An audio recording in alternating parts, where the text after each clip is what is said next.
I'm Manika. I am based out of Atlanta. I am a trail runner. I have run across the desert in Namibia, Africa. I've run across the Mongolian steppes, 155-mile races. I'm currently training for a race out in Morocco. So I love, trail running. I've been running ever since I was a child, but I'm new to long distance running like this. And yeah, just getting started kind of in the long distance field. So let's go back to childhood then. So did you have high energy? Did you have siblings? Were you running or doing track and field at school? What did your early years look like?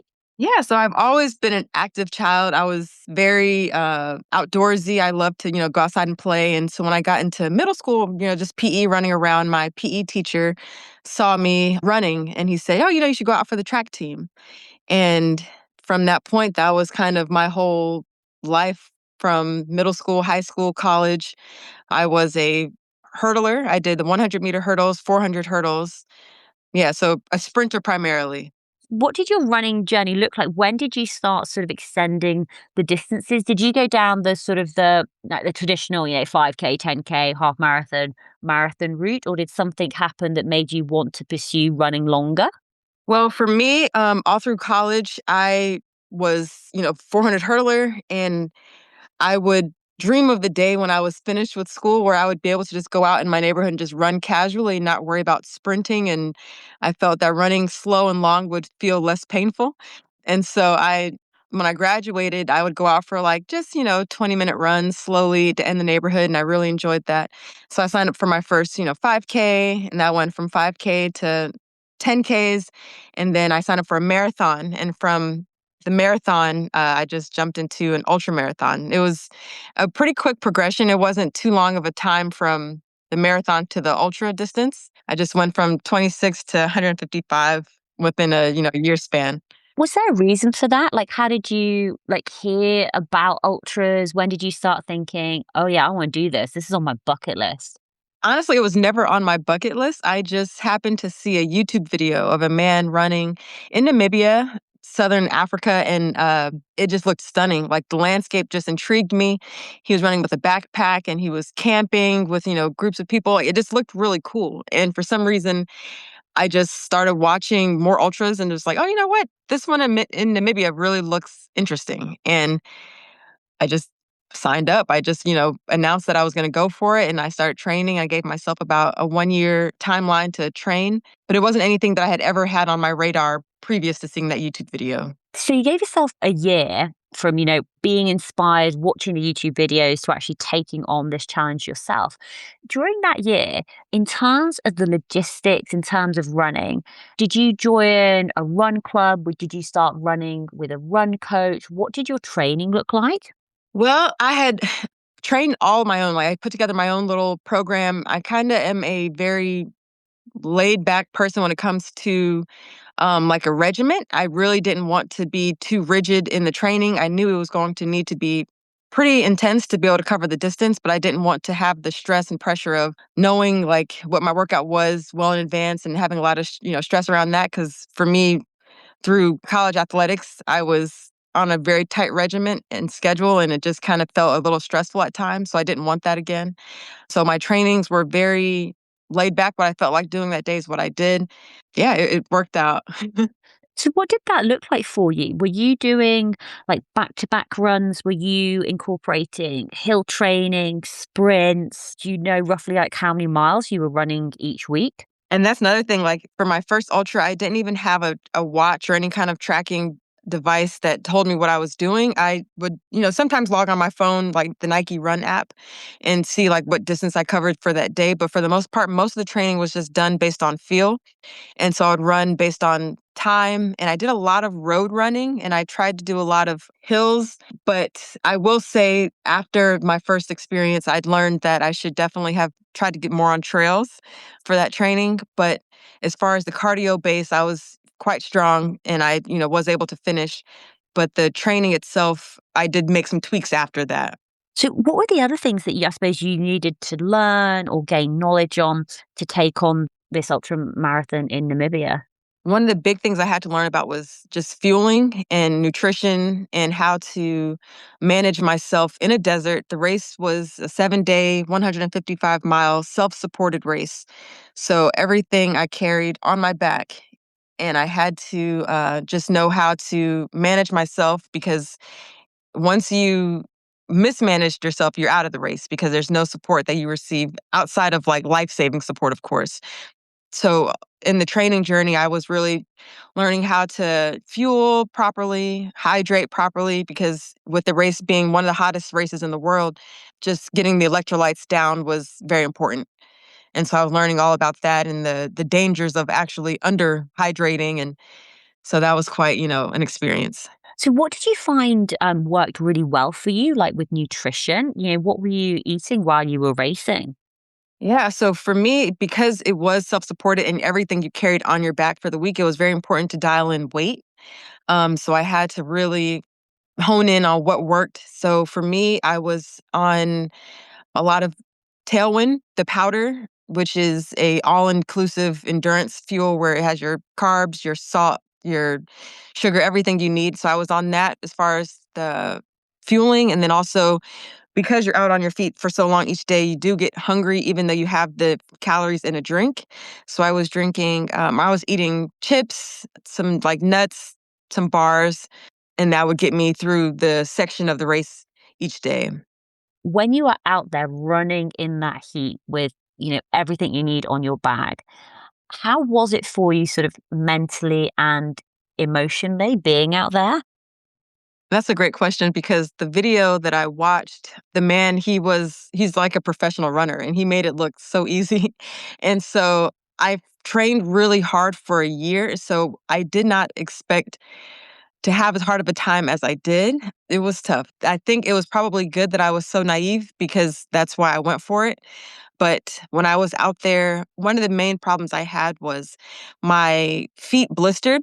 My sand proof gaiters on my sneakers broke on day one. So my feet began to get sand despite, everything I was trying to do to prevent that. So the blisters began very early on into the race, which caused excruciating pain.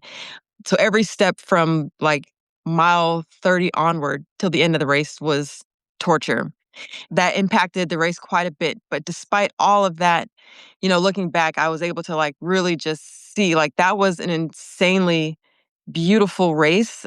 The landscape, the course, the organization, everything, the setup it was insanely amazing outside of my feet being just destroyed.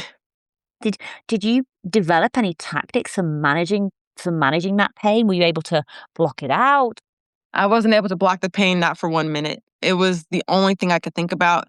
The way I could explain it, because prior to the race, I had never experienced what blisters had felt like. And I know, like, oh, like maybe like a blister on the side of your foot, like, okay, it's not that bad. Like the soles of my feet were like boils.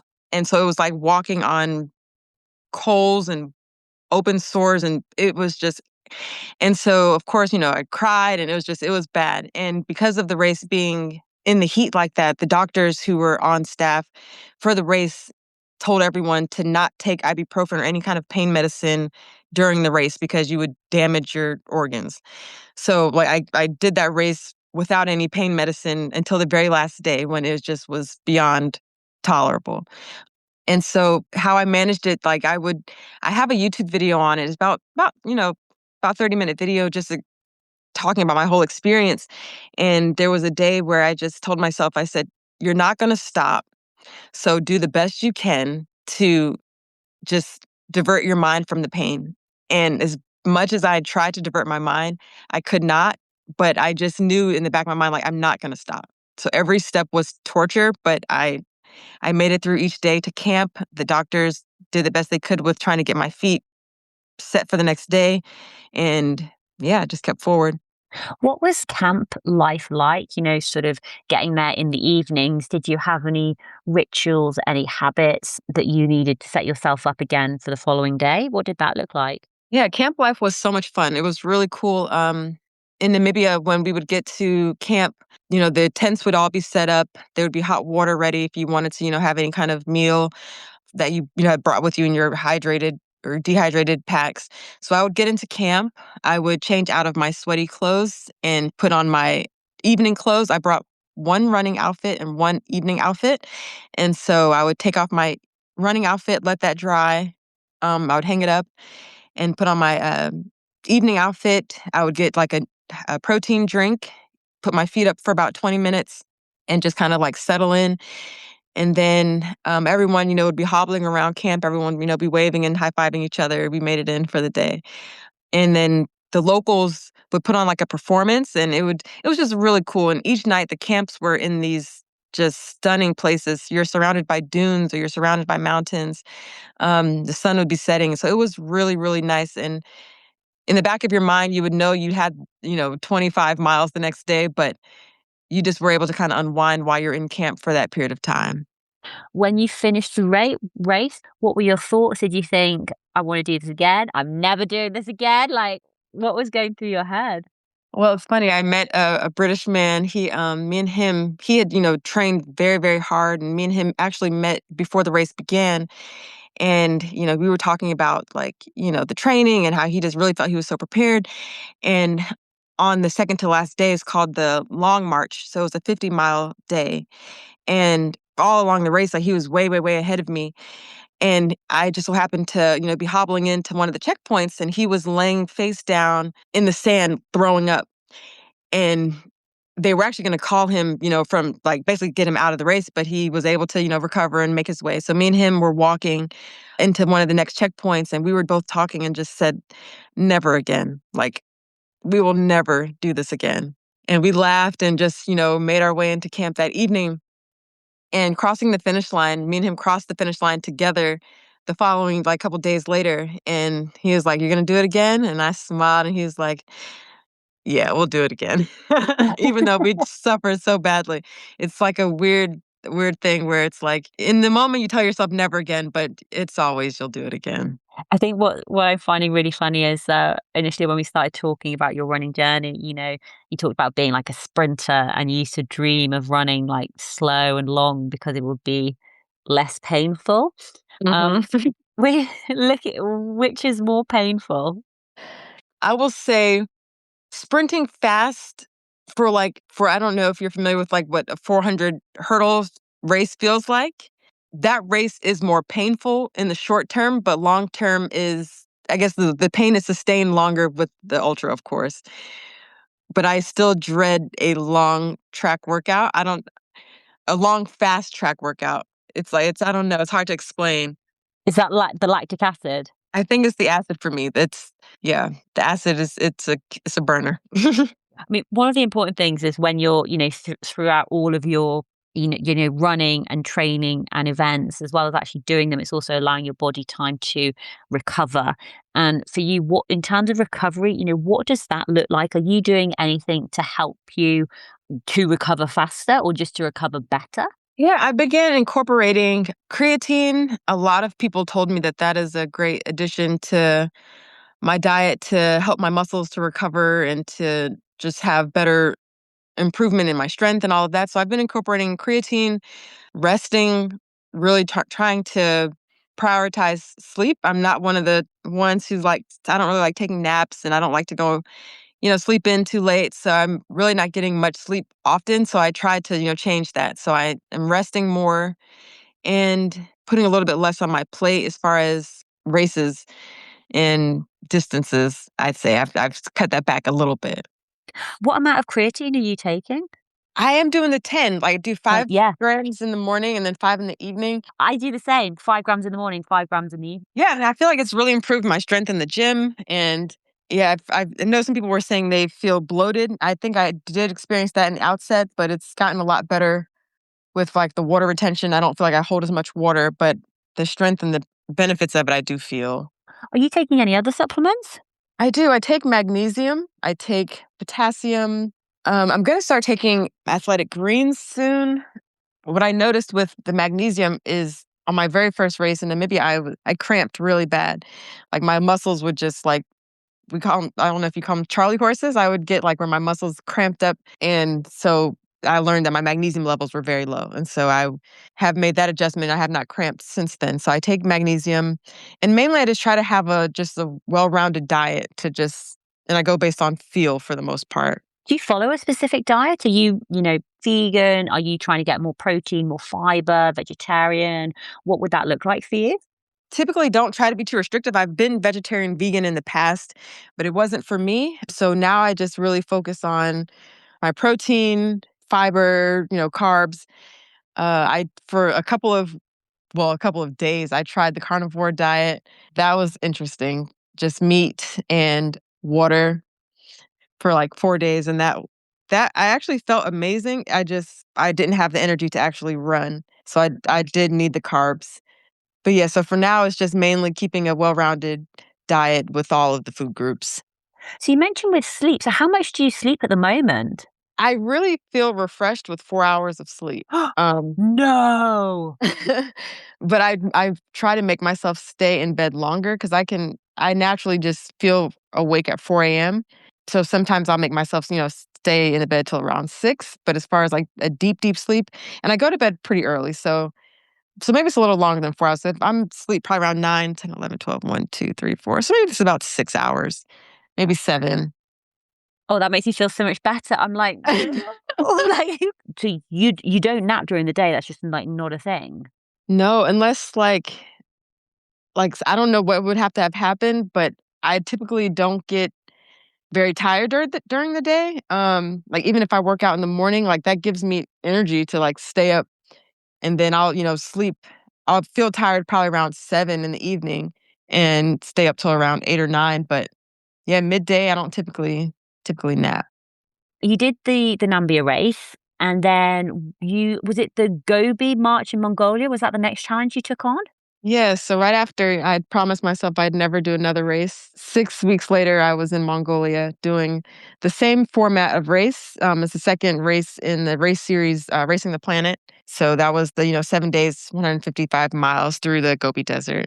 To take us over to Mongolia, how was that? Had you visited there before? I hadn't. I had never even thought of Mongolia, outside of this race. So this was, a really cool experience. That was very unique. When I landed, it was snowing, and I look over one side of the highway is like snow-covered mountains. The other side is lush green pastures. Yeah, it was very diverse. It was very, very green, and it was a really cool cultural experience. Seeing the different, nomadic people out in the middle of the pastures with the horses. And the race itself, because it was 6 weeks from the last race, I hadn't done much training prior to, because people had said, like, "Oh, if you survive Namibia, you definitely could survive the Gobi March. It won't be, too hard." And I found that to not be true. It was a lot of elevation gain. It was a lot of climbing that my legs were not fully ready for yet. So it was a tough race, but it was very, very stunning. Thankfully my feet didn't blister, so that was a great, help. Was it sandy or was it more like trail when that you were running on, or was it snow? It was just like green trails. There was one small section that had like sand and you're going through some dunes. I guess my ignorance, I didn't really know much about the Gobi Desert, so I assumed it was going to be similar to Mongolia where it was just desert and sand, but it actually was like green trails, like dirt, hard packed grass. So that was nice. Did you need to change anything with regards to your nutrition, your fueling, anything that you changed in the second race? Yes. So the second race, the first thing for Namibia, what I did was I just try to keep things very streamlined and simple. I packed the same exact breakfast for each day. And I should have known, just knowing myself, that I get very tired of the same thing after a couple of days.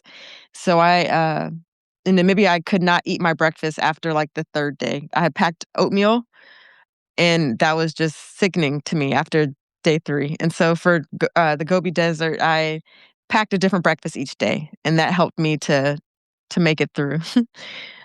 And as far as nutrition, like everything else is like everything I did for the race worked really well. So I kept with that with Tailwind and eating snacks along the race. And how was it mentally? Any changes there, or because you'd done it before, did that give you like added confidence? It did. I would say it was different in that because my feet were not hurting, I kind of got a little bit bored, I would say. I don't know, it's kind of hard to explain because the landscape was just green pastures for hundreds of miles, and so I kinda got into, like, a monotonous state of feeling like, "Oh boy, I'm ready for this to be over, ready for this to be over." But not because I was in any kind of pain, I think mentally I just got kind of drained from that.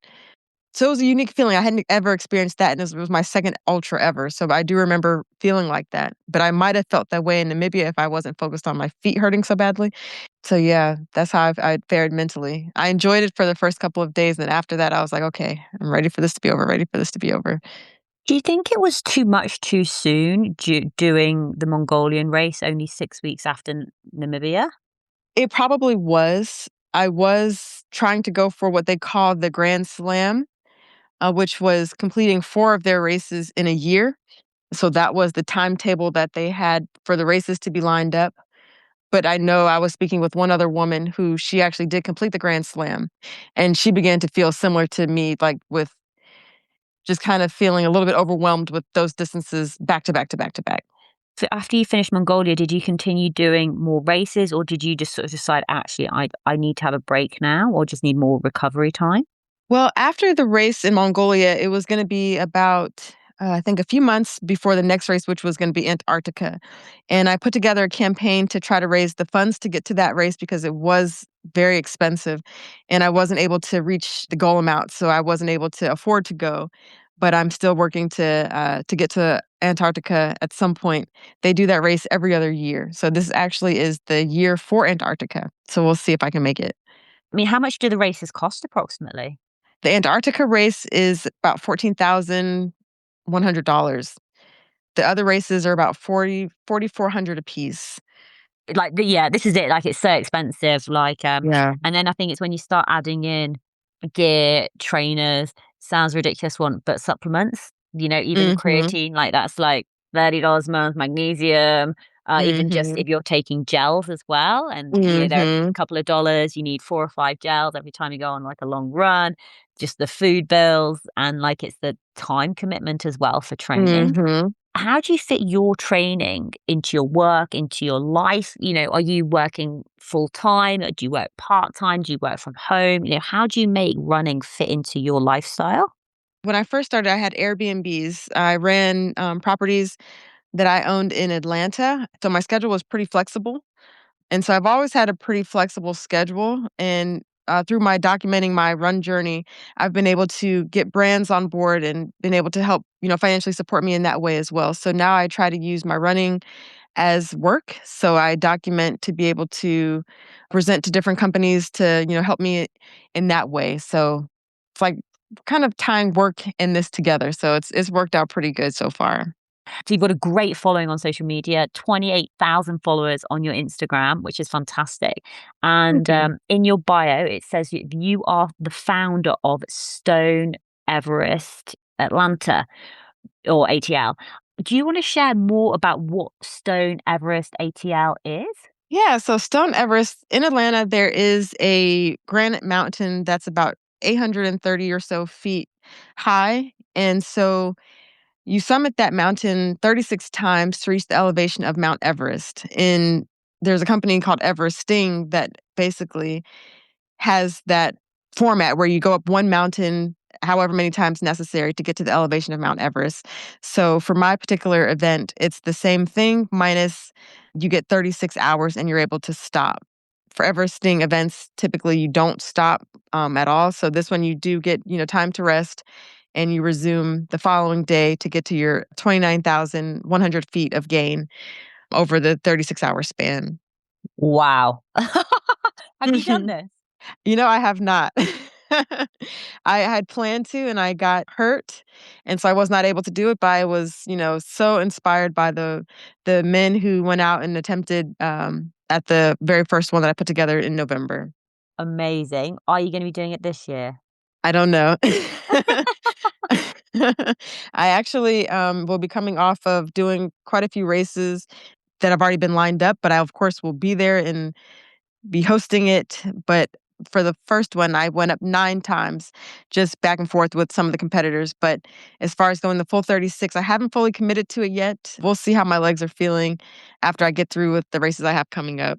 That 9 times sort of going up and down, how does that compare to doing, like, ultras? Like, is psychologically, is it the same, or do you need, like, a different mindset or a different way of thinking?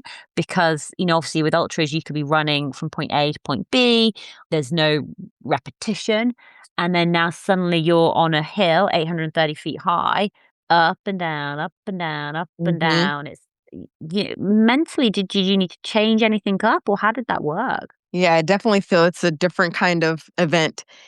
I wouldn't even it's an ultra in that the distance goes over a marathon distance, but it's not much running at all. It's not much of a change in landscape or anything like that. It's just you are going up and down, so you do have to kinda hone in that mindset that is just kind of, monotonous, but at the same time is rewarding. The one man who finished, he said it was his favorite course, favorite thing he's done in all of his racing and challenge history, so that was really cool for me to hear him say that.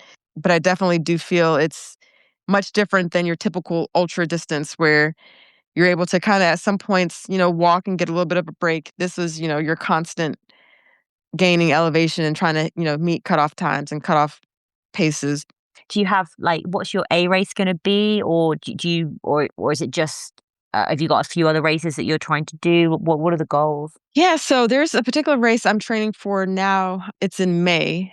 It's called Miwok 100K. I'm a part of a relay, so my distance is the marathon, the first leg of that, and that I have to most times when I, sign up for races, I'm not too nervous because I can just walk or take my time and just, be kind of easy with it. Because I don't ever really go in with the thought of like winning an ultra or winning a marathon. So I just kind of take my time and take it easy. But this one, there are very strict cutoffs that are much quicker than I ever go in any race. So I've been training for that. That's May. And so I actually just signed up for a marathon in Morocco that's in 25 days. So I'm going to use that as a kind of like just a gauge to see what my fitness is looking like. And then in March, I have a 3-day stage race through Utah. And for now, that's what my plan is looking like through probably like early spring, late spring, and we'll see from there, what comes next. Monica, you, like I mentioned before, you are active on social media. You are sharing more of your trail running and adventures. And how can people follow you? How can they connect with you? How can they find out more about your Stone Everest challenge? Where should they go? Yes, so I am on Instagram, TikTok, Facebook, all under Manika Runs. And I'm very active on there. So if you message me or anything like that, I'm very responsive. That's the best way to catch up with what I have going on through my social media platforms. Monica, I'll make sure that I share all of your links to your social media so that people can follow along. But I would love for you to share your final words of advice, your top tips for other women out there who want to step outside their comfort zone. They want to take on an ultra, they want to take on a new challenge. Apart from just do it, what advice and top tips would you like to share? Yeah, I like that you said besides just do it because that would actually be my top tip. But outside of that, don't allow fear to rule you. Just take the fear with you and do it anyway. The top tip I have would be find something that intrigues you and go for that. That was what got me into ultra running to begin with. I don't think I would have been as interested if it wasn't something that really, really intrigued me. So finding a race that sparks an interest in you and train and gives you that fire to keep, going from there forward. Find a race or a challenge that intrigues you. Monica, thank you so much for coming on the Tough Girl podcast to share your adventures, your trail running, the amazing races that you've done, and just best of luck with all your future races, challenges, and adventures. Thank you so much. I enjoyed talking to you.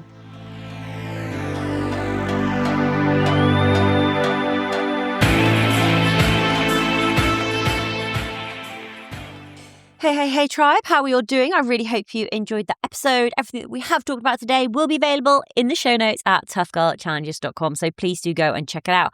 I thought we'd just have a quick look back at some of the episodes that we've had released this year.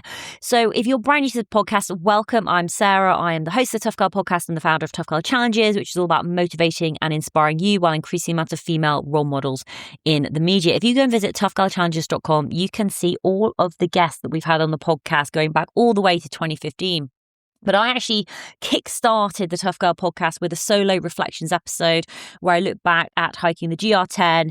I go into more numbers and I talk about my plans for 2026. We then speak with Denisa, who talks more about flow, fear, and female adventure, redefining women's stories in extreme sports. We've spoken to Becky Wandell, who talked about reinvention, solo travel, and hiking the Pacific Crest Trail at 55. We then have a Tough Girl podcast extra episode with Sabrina Pace Humphreys, who was running in UTMB Ultra Trail de Mont Blanc. She shares more about trail running and building a community. She shares more about her journey of being a runner and an advocate. We've had Jaquetta McGarry on, who's the founder of Rucksack Readers. She shares more about walking adventures and building confidence in the outdoors. We then have another Tough Girl podcast extra episode with Alexandra Nemeth, who shares more about going beyond the 7 summits, the highs, the lows, and life in extreme places. Bonita Norris, mountains, mindset, motherhood, and mastering the impossibles, like what I did there with the M's. Mountains, mindset, motherhood, mastering. Lorraine Lewis, author of Dare to Dream, ultra runner and co-founder of the Lewis Foundation. This is only up till February. And one of the things I really love about the episodes that I have on the podcast is just the variety of women and the variety of different challenges. Emma Carslake, she's an adventurer, a writer, and a cycle tour guide who spent much of the past 8 years exploring the world by bike. We've had Star Vartan on the Tough Girl podcast sharing more about her new book, The Stronger Sex, women's bodies, endurance, and the science we've been missing. We've had Sarah Edmond on, who's an ultra marathon runner, and she shares more about attempting to run 500 miles of mental health and changing the narrative. Lila Sugar Harrod has been on the 8th of March, International Women's Day. She's a Triple Crown hiker and Appalachian Trail record breaker. Amanda Juling, she shares more about endurance sport after gastric bypass. She talks about grit, fueling, and radical honesty. Bajit Herman shares more about turning extreme endurance into bolder leadership for people and the planet. Stephanie Ho, she's an adventurer and endurance athlete all the way from Australia, showing more about skiing solo to the South Pole, or her dream of skiing solo to the South Pole, which she'll be attempting at the end of this year, and pushing beyond limits. And we've had Maria Luti on the Tough Girl podcast, who shares more about being solo, unsupported, and the fastest woman to run around the world. She's the second woman to run around the world. The first woman is Rosie Swale Pope, who's also been on the Tough Girl podcast, which is pretty awesome. So please do go and check out the amazing episodes that we have available. The Tough Girl podcast is one of the top 100 podcast episodes in the motivation section on Good Pods. We have won 3 awards. We've won the Women's Sports Trust Be a Game Changer National Award for Media Initiative of the Year. We've won the She Extreme Best Adventure Podcast and the Best Adventure Sports Podcast in the Sports Podcast Awards. If you want to support the mission to increase the amount of female role models in the media, then please do go and check out Patreon, patreon.com/Tough Girl Podcast. You can sign up as a monthly patron or an annual patron. It really does make a massive difference having a regular source of income coming in. It allows me to fund the running costs, whether that's audio or phonic, Dropbox, hosting the website, hosting the search function. That actually costs money. For me to have the search function on the website, it costs £5 a month, but obviously it is needed. But all these things do add up. So if you would like to pay it forward, if you would like to expand this message and to help promote it, then do sign up as a patron. If you're not in a place to financially support, I totally get it. I totally understand. But I would love for you then to tell one friend about the Tough Girl podcast, share it with one person, show someone how to listen to podcasts. You could change their life. Thank you so much for listening. All that's left for me to say is, wherever you are, whatever you are doing, give it your all. Give it 110%. Get after it. Go for it. Believe in yourself, because I believe in you. Take care. Lots of love, and I'll speak to you soon. Bye.